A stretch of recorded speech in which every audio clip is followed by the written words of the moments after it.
الحمد للہ رب العالمین والعاقبۃ للمتقین والصلاة والسلام علی رسولہ الکریم۔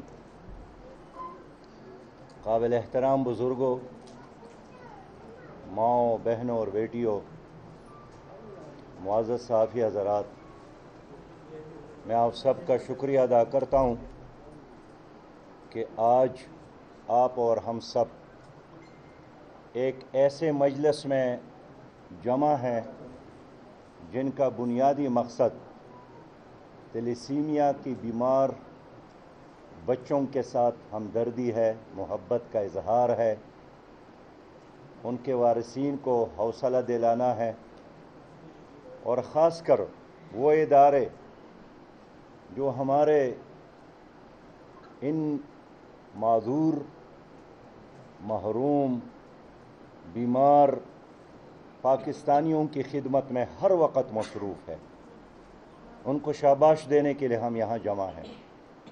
ان میں سے ایک بہت ہی مؤثر ادارہ خیبر پختونخوا میں الخدمت فاؤنڈیشن کے تحت چلنے والا یہ ادارہ ہے جس کا بنیادی مقصد تلیسیمیا کی بیمار اور متاثر بچوں کی نگہداشت ہے، ان کو بروقت خون پہنچانا، ان کی حوصلہ افزائی کرنا، ان کے والدین کے ساتھ تعاون کرنا اور ان کو معمول کی زندگی کے لیے دوبارہ بحال کرنا۔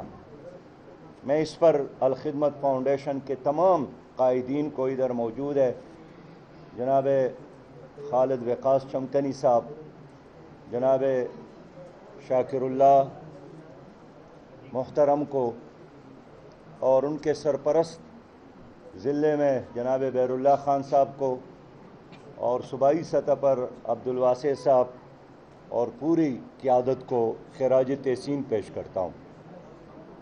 آپ جانتے ہیں کہ اس وقت تلیسیمیا کی بیمار بچوں میں مسلسل اضافہ ہو رہا ہے۔ ویسے تو پاکستان میں اس وقت ان کی مجموعی تعداد 9 ملین سے زیادہ ہے، اور یہ بہت بڑی تعداد ہے، اور ہر سال اس میں مسلسل اضافہ ہو رہا ہے۔ اور اگر یہ رضاکار ادارے نہ ہوتے، یہ تعاون نہ کرتے، تو یہ 100% بوجھ ہمارے ان بچوں کے والدین پر آتا ہے۔ لیکن الخدمت فاؤنڈیشن نے خیبر پختونخوا کی سطح پر پہلے مرحلے میں یہ سنٹر قائم کیا ہے، جہاں اس وقت تک 500 سے زیادہ بچے رجسٹر ہیں، اور ان کو بروقت خون ملتا ہے۔ میں ان تمام رضاکاروں کا بھی شکر گزار ہوں جو بروقت یہاں آ کر اس ہسپتال میں خون ہیں، اور ہمارے منتظمین بڑے سلیقے کے ساتھ بچوں کو منتقل کرنے کے لیے کام کرتے ہیں۔ میں شاباش دیتا ہوں اس سنٹر کے منتظمین کو، اس لیے کہ پاکستان میں پہلے بار آئرن چلیشن کا سنٹر ادھر قائم ہوا۔ عام لوگ نہیں جانتے ہیں، لیکن مسلسل خون کی منتقلی کی وجہ سے جسم میں آئرن مطلوبہ تعداد سے زیادہ ہو جاتا ہے، اور وہ بذات خود ایک مسئلہ بنتا ہے۔ تو اب اس سنٹر میں انہوں نے یہ انتظام کیا کہ اس فولاد کی سطح کو کم رکھے، اگر جسم میں وہ جمع ہے تو اس کو کم کرے، اور ایک بچے پر 20,000 روپیہ خرچ ایک وقت میں آتا ہے۔ لیکن الحمدللہ ہمارے ان لوگوں نے یہ جہاد شروع کیا ہے۔ آج ہم تلیسیمیا کے شکار بچوں سے ہماری ملاقاتیں ہو گئیں، اور مجھے خوشی ہے کہ ان کے چہروں پر مسکراہٹ ہم نے دیکھی۔ ان کے والدین بہت خوش تھے کہ کوئی تو ہے جو ان کا سہارا بنے ہوئے ہیں، جو ان کے غم اور درد کو کم کرنے کی کوشش کرتے ہیں۔ اس وقت پورے ملک میں، ہمارے پاکستان میں، پیارے پاکستان میں